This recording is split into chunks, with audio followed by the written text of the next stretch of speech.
CM योगी क्या कुछ बोल रहे हैं, सुनवाते हैं आपको। आयोजन को एक नई दिव्यता प्रदान कर रहे देश और दुनिया से आए हुए सनातन धर्म के हमारे सभी अनुयायी उपस्थित बहनों और भाइयों, मैं सबसे पहले दीपोत्सव 2025 की पूरे प्रदेशवासियों को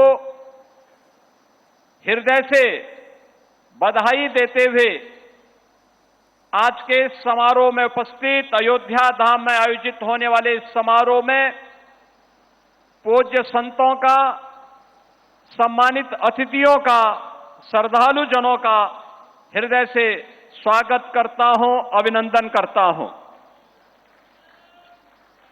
अयोध्या सप्तपुरियों में प्रथम, बहनों और भाइयों, जहां धर्म स्वयं मानव रूप में अवतरित हुआ हो, जहां हर कण में मर्यादा है और जहां हर दीप में दया है, हर हृदय में जहां भगवान श्री राम का वास है। और वैसे ही नहीं कहा है भगवान वाल्मीकि ने कि रामो विग्रहवान धर्म, साधु सत्य पराक्रम, राजा सर्वस्व लोकस्य देवस्येह महात्मनः। यह अयोध्या धाम 2017 में जब हम लोगों ने पहला दीपोत्सव अयोध्या धाम में करने का निर्णय लिया था, इसके पीछे का भाव एक ही था कि दुनिया को दीप प्रज्वलन कैसे होने चाहिए और किस उपलक्ष्य में होने चाहिए। हजारों वर्ष पहले दुनिया जब अंधकार में जी रही थी, तब अयोध्या ने अपने भगवान के, अपने आराध्य के और अपनी आस्था के आगमन को, उनके अभिनंदन के लिए जो दीप प्रज्वलित किए थे, वही दीपोत्सव और दीपावली के रूप में सनातन धर्म का एक महापर्व बन गया था। और उसी दीपोत्सव के कार्यक्रम को जब जीवंत बनाए रखने के लिए हम लोगों ने फिर से उस अभियान को आगे बढ़ाने का निर्णय लिया था, तो 2017 में हमें यहां पर दीप प्रज्वलित करने के लिए पर्याप्त मात्रा में दीप नहीं प्राप्त हुए थे। मुश्किल से 25,000 दीप ही अयोध्या धाम में हमें मिल पाए थे मिट्टी के। हमने यहां के प्रजापति समुदाय और कुम्हार समुदाय के लोगों का आह्वान किया, 51,000 बन पाए, बाकी दीप कहां से आएंगे? इसके लिए हमने प्रदेश भर से इकट्ठे किए थे, तब जाकर के 1,71,000 दीप जल पाए थे। 2017 में 1,71,000 और आज लाखों लाख दीप अयोध्या धाम में प्रज्वलित होते हैं, जो हर भारत के संकल्प, हर भारतवासी के संकल्प के प्रतीक बनते हैं। ये दीप केवल दीप नहीं है, यह दीप 500 वर्षों के अंधकार पर आस्था के विजय के प्रतीक भी हैं। 500 वर्षों में किस प्रकार के अपमान को झेलना पड़ा था और किस प्रकार के संघर्षों से हमारे पूर्वज जूझे थे, ये दीप उसी के प्रतीक स्वरूप हैं। और तब मर्यादा पुरुषोत्तम भगवान श्री राम तंबू में विराजमान थे, और अब जब दीपोत्सव का 9वां संस्करण हो रहा है, तब भगवान राम अपने भव्य और दिव्य मंदिर में विराजमान हैं।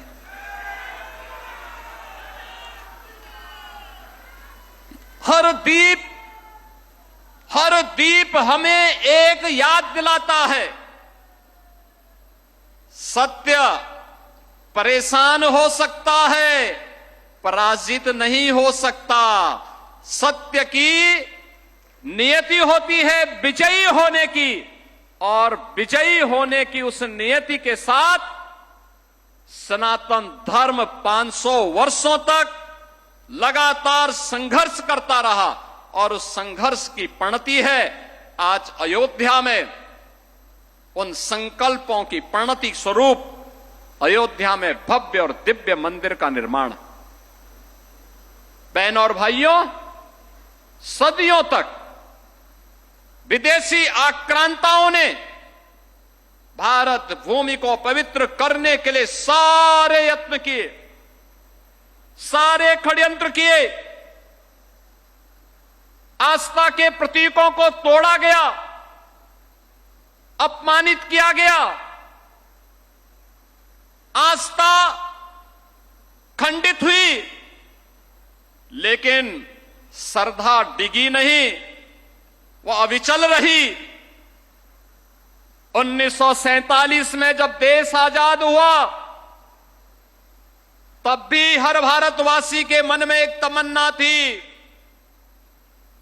कि भारत को आजादी का मतलब गुलामी के इन सभी चिन्हों को समाप्त करके हमें राजनीतिक आजादी के साथ साथ सांस्कृतिक आजादी भी प्राप्त होगी, हमारे मान बिंदुओं की भी पुनर्स्थापना का कार्य होगा। लेकिन अयोध्या को तब भी उपेक्षित कर दिया गया। 1949 में जब राम भक्तों ने एक प्रयास किया कि रामलला भी आजादी के साथ विराजमान हो, तो मूर्ति हटाने का हुक्म जारी हो गया और फिर कहा गया कि मामला शांत करो, मामला शांत करो। लेकिन भक्तों ने कहा कि कोई मूर्ति को अयोध्या में राम जन्मभूमि से हटा नहीं सकता। एक ही संकल्प था तब भी, रामलला हम आएंगे, मंदिर वहीं बनाएंगे। 1950 से लेके 1980 तक मंदिर को ताले में बंद किया गया। 86 तक ये स्थिति बनी रही। रामलला की जन्मभूमि में ही भगवान रामलला को कैद करके रखने का कुत्सित प्रयास हुआ। कौन वे लोग थे जो आस्था को इस कदर कैद करने का काम कर रहे थे? परंतु हम सब इस बारे में जानते हैं, आस्था तब भी झुकी नहीं, न थकी और न रुकी। भारत की आस्था, सनातन आस्था बिना रुके, बिना झुके, बिना डिगे निरंतर अपने संघर्ष के पथ पर आगे बढ़ती गई। और सत्य ने लिखा, न्याय ने हमें धर्म स्थापना के लिए मार्ग प्रशस्त किया। और बहनों और भाइयों, आज जब रामलला अपने स्वयं के भव्य मंदिर में विराजमान होते हैं, कोई भी ऐसा देश और दुनिया का सनातन धर्मावलंबी नहीं होगा जिसका मन गौरव के साथ आनंदित न होता हो। हर सनातन धर्मावलंबी गौरव से आनंदित होता है कि हमारे पूर्वजों का संकल्प पूरा हुआ। याद करिए, जब प्रधानमंत्री मोदी जी के नेतृत्व में अयोध्या में श्री राम जन्मभूमि में राम जन्मभूमि मंदिर निर्माण की आधारशिला रखी। मोदी जी पहले प्रधानमंत्री थे जो अयोध्या में आए, राम जन्मभूमि का दर्शन किए और दर्शन करने के साथ ही उन्होंने राम मंदिर की आधारशिला रखी। और मोदी जी पहले प्रधानमंत्री हैं जिन्होंने अयोध्या में रामलला को 500 वर्षों के बाद विराजमान करने के बाद देश के अंदर इससे पूर्व सभी भगवान राम से जुड़े हुए आराध्य स्थलों का दर्शन किया और फिर आकर के 22 जनवरी 2024 को से राम जन्मभूमि पर भगवान राम को विराजमान करके सनातन आस्था को सम्मान देने का काम किया। भारत की सनातन आस्था को मिल रहा यह सम्मान इन्हीं संकल्पों के दृढ़ अभियान का हिस्सा है। आज बहनों और भाइयों, जब हम यहां लाखों दीपों से अयोध्या धाम को जगमगा रहे हैं, तब हमें यह विस्मृत नहीं करना चाहिए इसी अयोध्या में राम जन्मभूमि आंदोलन के दौरान कांग्रेस ने माननीय न्यायालय में कहा था कि राम श्री राम तो एक मिथक है। उच्चतम न्यायालय में कांग्रेस ने शपथ पत्र दिया था कि श्री राम एक काल्पनिक हैं और समाजवादी पार्टी ने राम भक्तों पर इसी अयोध्या में गोलियां चलाई थी। इसी अयोध्या में गोलियां चलाई थी। ये वही लोग हैं जो बाबर की कब्र में जाकर के तो सजदा करते हैं, लेकिन जब अयोध्या में राम मंदिर में रामलला विराजमान होने के कार्यक्रम में उन्हें निमंत्रण दिया जाता है तो ये लोग राम मंदिर के निमंत्रण के कार्यक्रम को ठुकरा देते हैं। याद रखना, इनके दोहरे चरित्र को हमें स्मरण रखना होगा। कैसे भारत की सनातन आस्था का ये लोग अपमानित करते रहे हैं और किस किस प्रकार के शब्दों का इस्तेमाल ये लोग करते रहे हैं। कभी राम के अस्तित्व पर ही प्रश्न खड़ा करते थे, कभी एक आक्रांता की कब्र पे जाकर के सजदा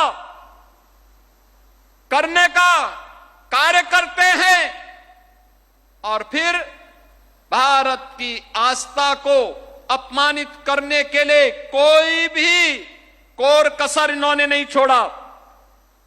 बहनों और भाइयों, ये वही लोग हैं जिन्होंने राम मंदिर आंदोलन के दौरान अयोध्या धाम में मंदिर का निर्माण न हो इसके लिए अपने अधिवक्ता अलग से खड़े किए थे, विरोध में खड़े किए थे कि जिससे ये विरोध कर सकें, राम मंदिर के मार्ग में बाधा खड़ी कर सकें।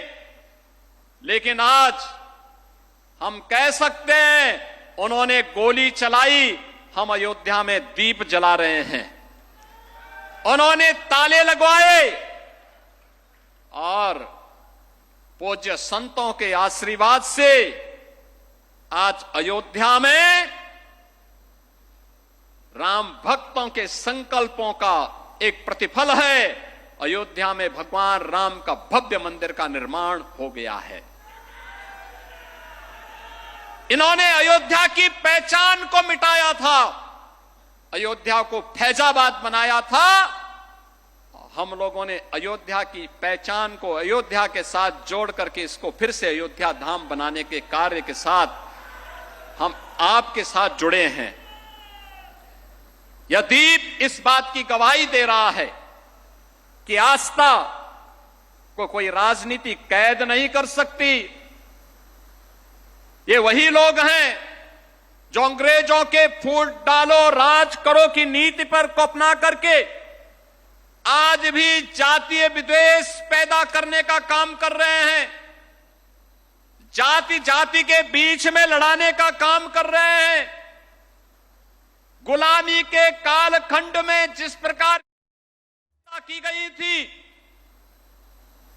ये लोग फिर से उस प्रकार की स्थिति को पैदा करने की कुत्सित चेष्टा कर रहे हैं। लेकिन आज का भारत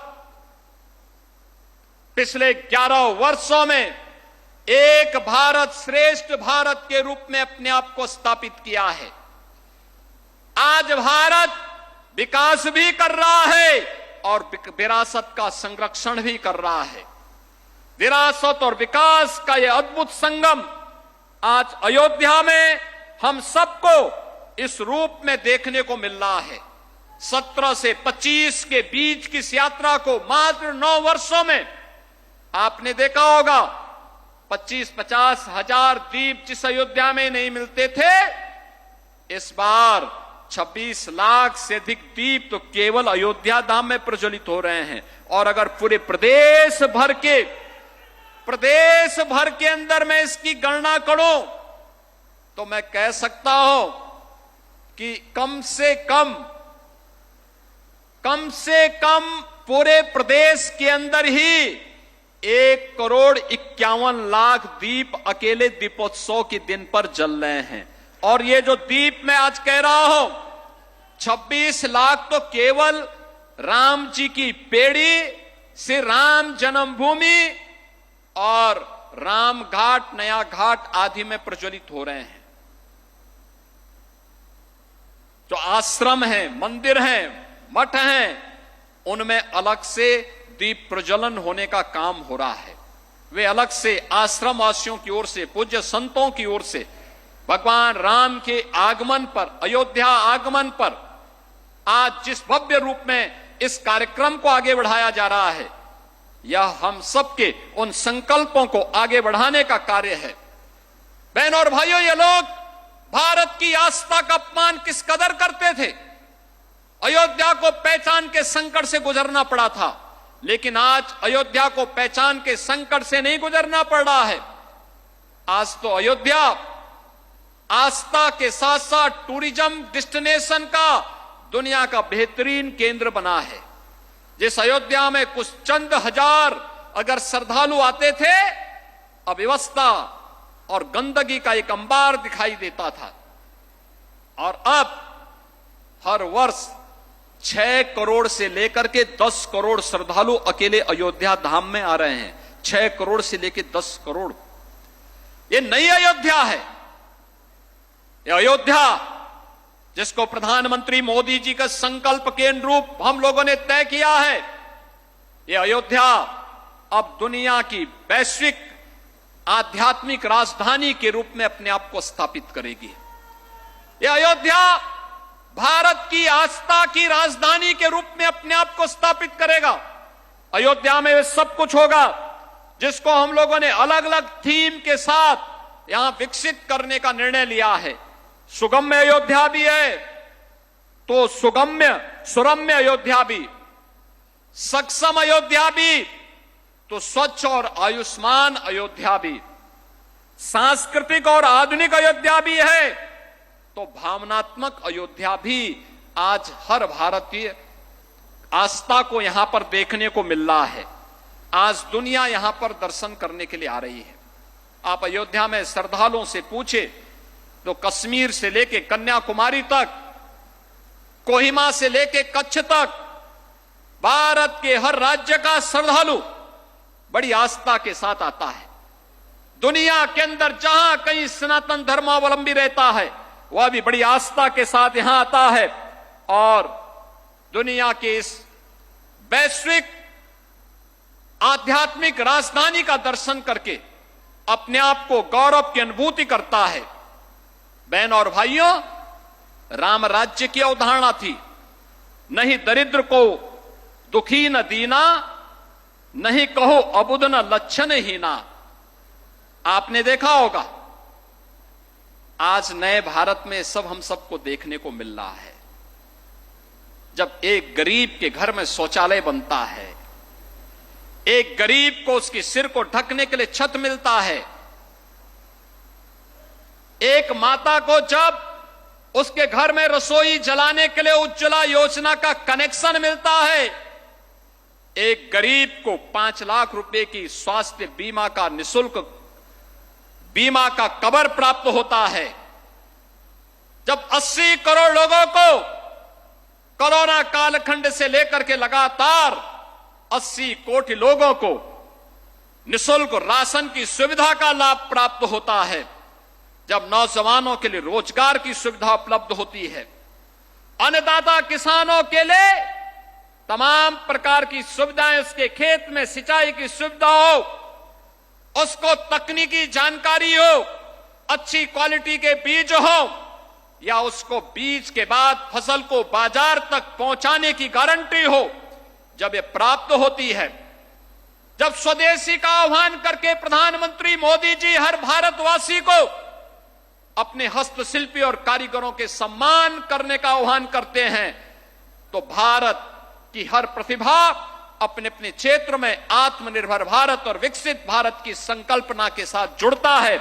और आज यही कारण है कि हर क्षेत्र में राम राज्य की इस अवधारणा को कि नहीं दरिद्र को दुखी न दीना, नहीं को अबुद न लक्षण ही ना, या हम सबको नए भारत में और नए भारत के नए उत्तर प्रदेश में भी देखने को मिलता है, जहां पर दैहिक दैविक भौतिक तापा राम राज नहीं काहू व्यापा।